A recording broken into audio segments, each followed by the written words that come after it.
Hello friends, বকুলের lifestyle চ্যানেলে সকলকে স্বাগত জানাই। আজকে হচ্ছে রবিবার। তো রবিবার সকাল সকাল যেরকম পুজো পাশা করি, স্নান করি, সেরকম করে আজকেও করে নিয়েছি। আর আজকে কিন্তু রান্নাবান্নার কিছু ভিডিও দেখাবো না। আজকে সরাসরি আমি বিকেলবেলায় যেটুকু কাজকর্ম করি বা আদার্স টিফিন বানাই, সেগুলো আমি একটু শেয়ার করব। তো সকালে একটুখানি তুলে নিলাম ঠাকুর কাছে এসে। আমরা প্রত্যেকটা গৃহবধূ বা প্রত্যেকটা মহিলাই তো সকালবেলা ঠাকুরকে পুজো করি, ধূপ দিই। তো না করলেও মনটা খারাপ লাগে, আর যেহেতু মা করেন তবুও কিন্তু আমরা করি। আগেও তো বলেছি, তো নিজেদের ধর্ম তো নিজের কাছে। আগে করতাম না, এখন যত বয়স বাড়ছে, যত নিজে পরিবর্তন হচ্ছি, ততই কিন্তু একটু বেশি সাংসারিক হয়ে উঠছি। এটা কিন্তু একদম ঠিক। বয়স বাড়ার সঙ্গে সঙ্গে আমরা কিন্তু সাংসারিকটা বেশি হয়ে যাই। তো মায়ের কিন্তু আমাদেরকে এখনও বিশ্বাস নেই, সেই জন্য মাই সব কিছু করে থাকে। তো এত ঠান্ডা ছিল সকালবেলায়, দেখছিলেন তো কত কুয়াশা ছিল চারিদিক। তো আজকে রান্নাবান্না এটুকু করেছিলাম, দেখে নিন। পাঁপড়, বেগুন আলু পোস্ত, ফুলকপির তরকারি, আর ছিল চাটনি আর ডাল। এটা আমার মেয়ের নিরামিষ খাবারের খুব পছন্দ, তার জন্য ওর মতোই আজকে খাবারটা করে দিয়েছি। আর আজকে যা আগুন লেগেছিল বাড়ির পেছনে, ভাবলাম কি জানি ভয়ানক বিপদ হয়ে যাবে। তারপরে জানতে পারলাম যে না, যে আবর্জনাগুলো ছিল সেগুলো ওরা আগুন লাগিয়ে দিয়েছে। যাই হোক, দাঁড়িয়েই ছিল কাছে সেগুলো নেমানোর জন্য, কিন্তু আগেটা আমি আঁতকে উঠেছিলাম এই আগুনটাকে, ভয়াবহ আগুনটাকে দেখে। তো তারপর সরাসরি বিকেলে আজকে আলু ভাজা করব। তো আলুটাকে সরু সরু করে কেটে নিয়েছি, আর লঙ্কা আর পেঁয়াজ দিয়ে ভেজে নিচ্ছি। আমি তো রাতের রান্নাটা বিকেলেই করে নিই, সেই জন্য আমি করে নিচ্ছি। আর চাউমিন কিন্তু আমি বানাবো, তো কালকেও বানিয়েছিলাম, আজকেও কিন্তু আমি চাউমিন বানাবো। তো চাউমিনের রেসিপিটা আমি আপনাদের সঙ্গে শেয়ার করে দিচ্ছি। তো আলু ভাজা আমার প্রায় হয়ে গেছে, মানে গোটা গোটা করে কেটে রেখেছিলাম। এটা কিন্তু বেশি মানে সেদ্ধ হয়ে গেলে আমার মেয়ে পছন্দ করে না। আলু ভাজাটা সবসময় আমাকে গোটা রেখে করতে হয়। ওদের পছন্দতে আমার পছন্দ, এর আগে ব্লগেও আমি বলেছি। আর আলুটা হাজব্যান্ড খায় না। দিনাকার ফুলকপির সবজি আছে, তার সঙ্গে ওকে এগ ফ্রাই করে দেবো, ওতেই ওর হয়ে যাবে। আর মেয়েরা আলু ভাজা পরোটা খেয়ে নেবে, পরোটা করেছিলাম। আর বিকেলে কালকে চাউমিন করেছিলাম, আজকেও চাউমিনটা করেছি, তো টিফিনের জন্য। আলুটাকে আগে ভেজে রেখে দিলাম। তারপর আমার বর কিন্তু মানে একটুখানি মেথি খায় সকালবেলা। ডাস্ট করে দেবো, এটা শুকনো খোলায় ভেজে, আর 2 চামচ মতো ও শুকনো খেয়ে জল খাবে। এতে করে সুগারের সমস্যাটা অনেকটা দূর হয়। মানুষের মনের ধারণা বা ইউটিউব দেখে বা ডাক্তারের কাছ থেকে পরামর্শ নিয়ে এই কাজটা ও করে থাকে। তারপর রুটিটা গামলার মধ্যে রেখে দিয়েছি, এবার চাউমিনটা বানাবো। আমি বাঁধাকপি দিয়ে বানাবো। অনেকটা পরিমাণ বাঁধাকপি কেটে রেখেছি, আর 2 প্যাকেট চাউ এখানে সেদ্ধ করে রেখেছি। যে ছোট ছোট দোকানের চাউগুলো কিনতে পাওয়া যায় সেগুলো। বাঁধাকপিটা নুন হলুদ দিয়ে ফ্রাই করে নেবো, আর চাউটাকে কিন্তু আমি নুন হলুদ দিয়েও সেদ্ধ করেছি।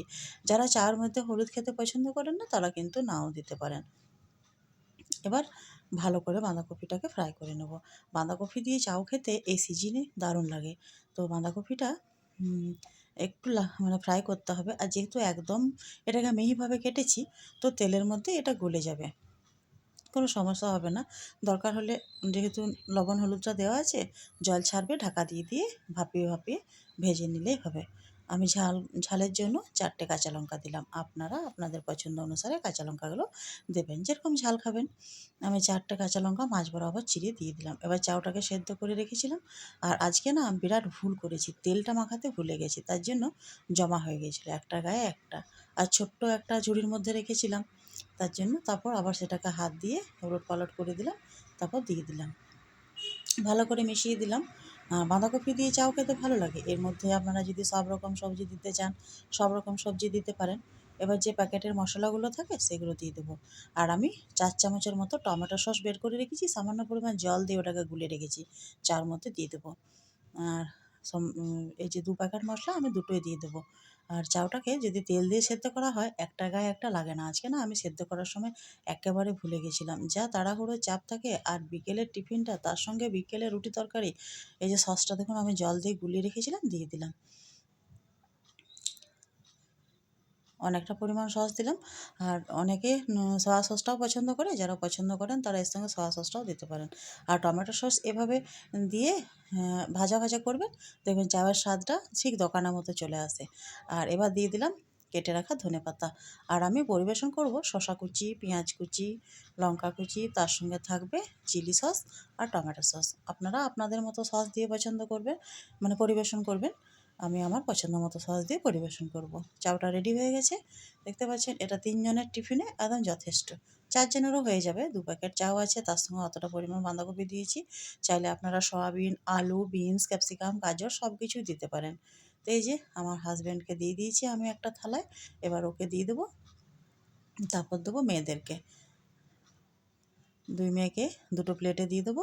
হাজব্যান্ড যেহেতু বাজার থেকে আসে, ওর কিন্তু টিফিনটা বেশি লাগে। আর এই দেখুন, এখানে পেঁয়াজ কুচি, শসা কুচি, চিলি সস, টমেটো সস সব রকম আমি উপর থেকে দিয়ে দিয়েছি। তো অনেক সময় ভাবি যে ব্লগে সব কিছু শেয়ার করব, কিন্তু ব্লগটা না অনেকটা লং হয়ে যাবে। তাই জন্য সব কিছু শেয়ার করাটা সম্ভব হয়ে ওঠে না। যেটুকু আমি টুকরো টুকরো কিছু করি সারাদিন, সেটুকুটাই আমি দেওয়ার চেষ্টা করি। ওই যে বললাম যে আমরা সংসারী মানুষ, তো সবসময় সব জিনিসটা হয়ে ওঠে না। আস্তে আস্তে আরও বেশি যেন সংসারীটা হয়ে যাচ্ছি বয়স বাড়ার সঙ্গে সঙ্গে। তো যাই হোক, 2 মেয়েকে দিয়ে দিলাম খেতে। তো কেমন লাগলো আমার ব্লগটি অবশ্যই কিন্তু আমাকে জানাবেন। আর আমাকে কিন্তু আপনারা একটা লাইক দিয়ে দেবেন যদি ভালো লাগে। যারা দেখছেন আমার ব্লগ, আমি তাদের কাছ থেকে রিকোয়েস্ট করব যে একটা লাইক দিয়ে দেবেন। আর সাবস্ক্রাইব করতে কিন্তু ভুলবেন না।